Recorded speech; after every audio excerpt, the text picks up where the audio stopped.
Un altre cop hi havia un vecí que s'apellava Martino. Allora, aquest vecí venia de podar la vinya. E pel camí té vesset un pauranyel, tot piecit, tot magre, tot borrut. Se pensèt, era aleshores que l'ha fet assenyalau.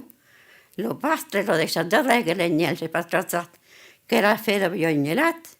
E tot això té que l'anyel darrere. E se pensa, lo té cal prene, lo té cal padeix aquí. Allora, però, un anyel perché nascut. L'attrapo e lo messo l'eschino. Més che a me giuro che avanzavo. Ah, che l'agnel, vegna pesant, vegna pesant, vegna pesant.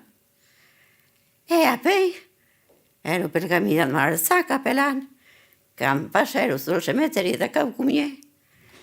Aquell agnel, fotat un sau, de l'esquino, e diceva, me carrioli, me carrioli, me carrioli. E che em passavo di giù sul cementeri, per lì, poi pas plus de moi l'esquino.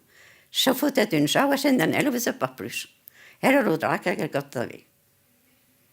Rai tutto un contato per bisi, per piel del villaggio. E quando eri piccino, che navigava all'Alfedos, m'agradava di più. Quando avevo dei biels, de munt de biels che guardavo, di enandelses. Come contavo de causes, me n'hai plau tirados.